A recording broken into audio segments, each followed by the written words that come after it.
Yo people, welcome back to another video. Now this will be a non-spoiler video as opposed to the usual where I do all spoilers. And I think this film deserves to be seen at the cinema, unlike 90% of the garbage that you've been accustomed into thinking is good by Hollywood and the media. They've been lowering the standards with identity politics and all that rubbish and then blaming fans for their garbage work when it doesn't go well. A lot of you have been tricked into thinking that garbage is good because you should feel represented. You should feel grateful to these companies because they've included people like you. This film is what Hollywood will absolutely hate. This film is definitely a throwback to the times when stories were stories. Also, I've not read the Dune book and I haven't explored all the lore in depth. So if a mega fan would like to fill me in with a lot more information, then it would be highly appreciated and interesting to hear about. So feel free to let me know down below in the comments. So straight away, we got the people that think they're cool and unique and they'll say that this film is boring, it's not that good,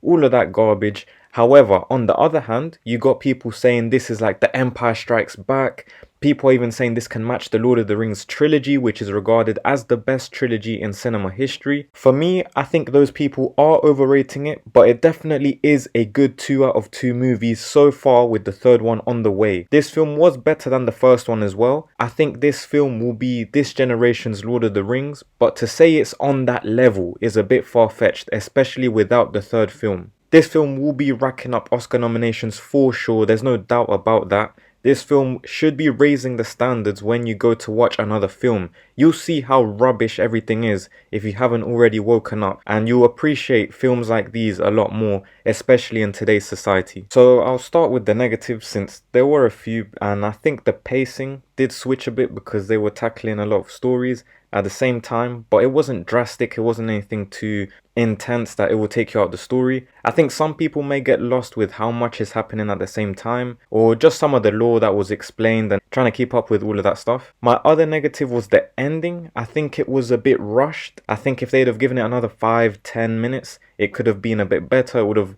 ended a bit more naturally, if that makes sense. Anyways, let's talk about the positives.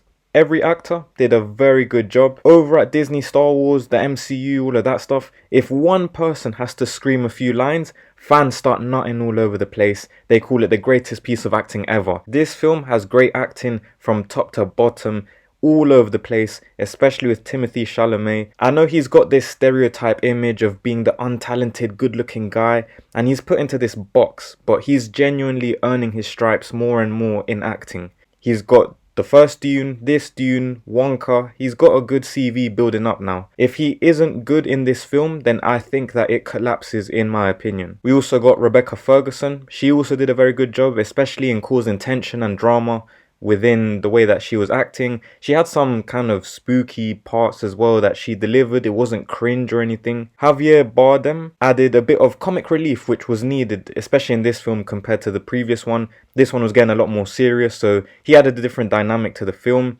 His acting as well, he shows his experience, kind of why he's so respected in the field. Last but not least, Austin Butler, as one of the main villains, he added a more sadistic side to the story, kind of more ruthless.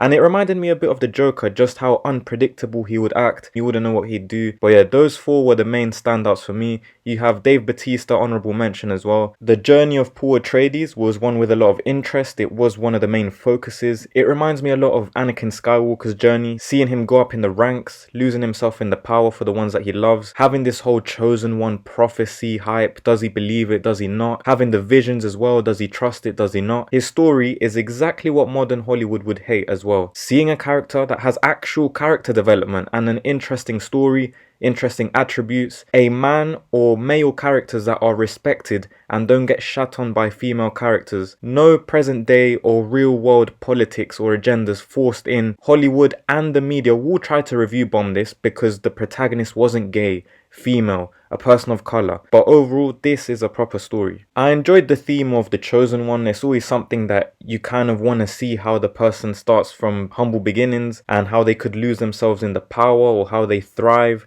So this one definitely had a different approach. It got fleshed out a lot more. It also had a lot of themes of religion, again, prophecy, hierarchy, politics. It blended everything really well without actually just singling it out. They managed to link all of it together to the characters, to everything that's happening. So overall, very well handled in my opinion. The fight scenes, they were pretty solid. The costumes, the attires, everything was pretty cool. The CGI, the visuals. I mean, for a film that cost 190 million to make, it looks like it was worth every penny. We got She-Hulk, for example, costing about 220 million. The CGI stinks. The show was garbage. All of the CGI that you've now seen from Marvel, from Star Wars, DC, all these other places have been put to absolute shame in comparison to the stuff that you see over in Dune. The set designs were very unique. My favorite was that Colosseum where we see Fade fighting. Everything was black and white. Thor 4 tried to do something similar, but it looked crap. There were a lot of scenes where they had so much space just crammed in, a lot of actors, a lot of extras to really emphasize the support that was going on during the scene, the amount of people. For example, in the arena, over at the camp where Paul Atreides was, or where they'd bring out the armies and have the millions of followers in attendance. It really just makes you appreciate them filming in live locations on actual sets in comparison to Disney that has forced this whole filming in the volume. Look how cool it is. I think that's all overrated, to be honest. I'm not a big music person, like I'm not one to hype up soundtracks and stuff, but the music matched the scenes the way it needed to. It wasn't forced. There were a lot of scenes, especially like at the end, where they went risky, and for one of the final big parts, they didn't have any music. They just built the tension based off of what was actually happening, left the organic sound of the set, which could have gone really awkward, but based on the good acting, it really just covered up for any potential cracks that could have happened. But yeah, overall, I'd give this maybe a 8.5 out of 10 after watching it once. This film definitely, like I've said, puts to shame all of the other garbage that we've been seeing from Hollywood. Modern Hollywood will try to discredit the film and get all of their shills, all of their sheep to do the same, to deflect from how garbage they've been and to deflect from the obvious forced identity politics that they've been shoving in. This is the new standard minimum that we should all be expecting from movies, from TV shows. This isn't the type of movie that you get all the flashy hype moments for social media to get stuff trending. You're not going to get all these flashy cameos and everything that all these low attention span people that don't actually care about story writing are into. I think this film will make more money than the first. I think it was better than the first one, and it should get a whole bunch of Oscars, especially with how pathetic Hollywood's current level is at. But we know how corrupt award shows can be, so they may even try to rig it just to discredit this film. But yeah, as always, let me know your thoughts down below in the comments. Drop a like on the video if you enjoyed, sub to the channel if you haven't already. Thank you for your time and have a great rest of your day.